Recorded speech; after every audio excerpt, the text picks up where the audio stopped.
close my factory down in the town. So I'm aware how I look. I know I look like every guy from Wetherspoons. That was at the Tommy Robinson March on Saturday. Good to see you again, lads. And spends his days in Wetherspoons bemoaning that he spent all day putting up flags and painting roundabouts. Just the roundabouts thing for a second, that's confused me a bit, because it seems pointless, because as a country, we've already agreed on roundabouts to give way to the right. So...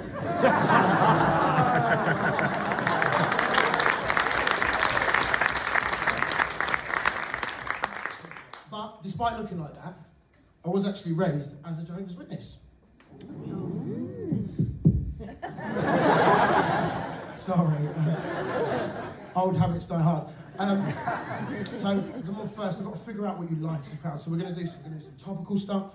We're going to do some political stuff. Take them out the left, the right, and the centre. Do some light stuff. Do some dark stuff. If it gets too dark, let me know. I'll bring it back. If you're enjoying it, let me know and we'll carry on. Is that all right, Bedford? Yeah! Cool. So we're going to do a little topical one from this country, first of all, just to gauge the room. So, a racist and a murderer walk into a pub. I said it was topical, I didn't say it was light. So, a racist and murderer walk into a pub. Barman says, "Evening, officers." So,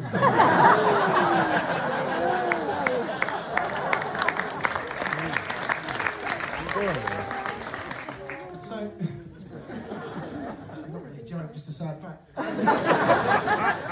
So people will quite often say to me, "What was it like growing up as a Jehovah's Witness?" Well, for those of you not aware, other faiths, Catholics, etc., they believe Father, Son, Holy Spirit are all one. They call it the Trinity. Whereas Jehovah's Witnesses believe they're all separate. We're in Bedford, so most of you probably won't have heard the word Trinity before, so I'll try and explain it. Other faiths will only listen to Destiny's Child albums as a group. Whereas Jehovah's Witnesses appreciate the individual quality and talent of Beyonce and the other two. Right, so right, do a bit of pop culture. So, pop culture for you, so that's like news from TikTok. TikTok for you, sir, like a cross between the Daily Mail and Babe Station. Just racist conspiracies and tits.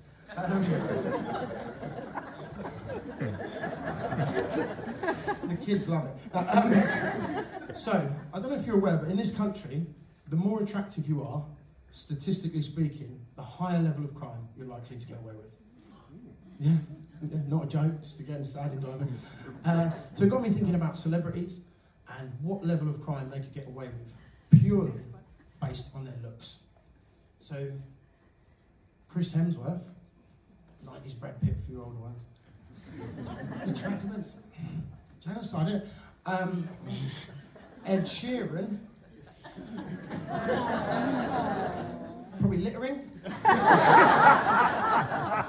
Wayne Rooney's getting arrested for crimes other people commit. So talking about criminals, I will do some political stuff. Keir Starmer. Do you remember when they got in last year? Do you remember when they announced the assisted dying programme? Remember? Oh shit, what was it called? That was it. The cut to the pensioners' winter fuel allowance. Now, that was bad news for my nan. She was terrified. But we've got through winter, spring, summer, so I got a new house.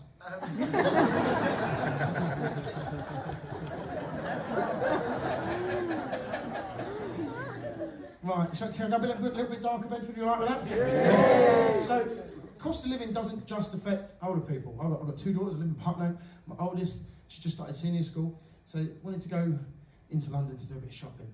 And everything's so expensive nowadays. Right, I did warn you. It's so expensive, I had to shave her head so we could get a free taxi back from Great Ormond Street.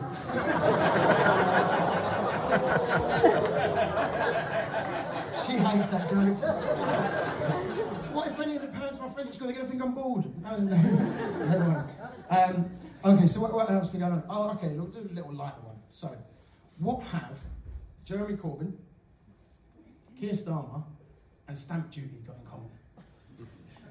They're Angela Rayner's answers when she plays the game Snog, Marry, Avoid. So, also, did anybody see, it turned out it was AI by the Russians, which was slightly disappointing. Did anybody see the video of Keir Starmer and Macron doing cocaine on the train. Yeah.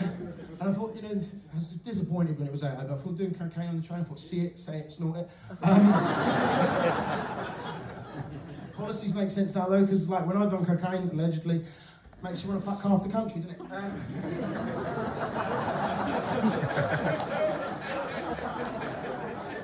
Don't know why he picked on the old people though. And also, he wants to cut the deficit. We've got a big deficit. So his key proposal for that is to get criminals to make a positive contribution to society. He wants to get them working.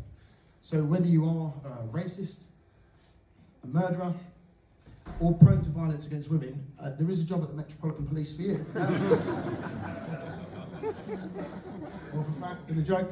Okay. Right, we'll leave Labour alone now. So Boris Johnson, remember him when he used to be relevant? 10 days ago, he announced the birth of his 9th child. Fuck. The EU is the only thing that man's ever pulled out of, isn't it?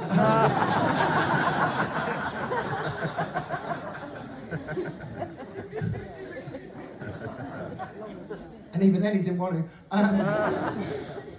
But the real leader, apparently, of the opposition, according to the media now, is Nigel Farage.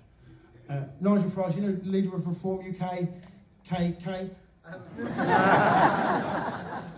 And they've announced there's a Reform UK football team. You can buy a Reform UK football shirt. And any football fans in? Yeah. So I think the Reform UK team's going to have the same issue as England's golden generation. You know, like Becks and Scholes, Gerrard Lampard. You know, on paper, yeah, looks all right, but just weak on the left wing.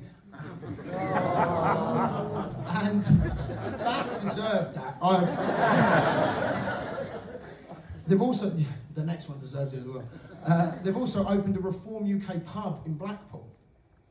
If you know Blackpool, so you go down the high street, the pub's on the far right. Only serves bitter. But okay, so right, we'll go over to America. Obviously, there's issues there. And, you know, I can get up and I can take the piss out of the left, take the piss out of the right, and not worry about getting shot.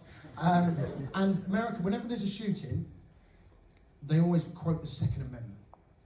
You know, the right to bear arms. Now, that was in place to protect you from rogue government. That's why it was in place. And if you think guns will protect you from a government, you don't know how drones and tanks work. But I think America needs to learn from us. You know, remember a few years ago when we had our sort of left-wing violence and somebody threw a McDonald's milkshake over Farage? And of course, you can't ban milkshakes. You know, British people, we were allowed milkshakes. But someone clearly had a word, because have you ever been into a McDonald's and been able to order one since? That's all I'm saying. And also, so Trump has come out with some really crazy stuff. And the one that made me laugh was he's rescinded the ban on plastic straws. Environmentalists are up in arms. And I just think, if you are a fully grown adult concerned about the environmental impact of using a plastic straw, just use a rolled up banknote like everybody else does. Should we do one more darker one, then we'll put it back? About America? So he's also gone after halal food. He says he wants American food killed the American way. The chances of a coward already in high school and getting shot by one of his classmates.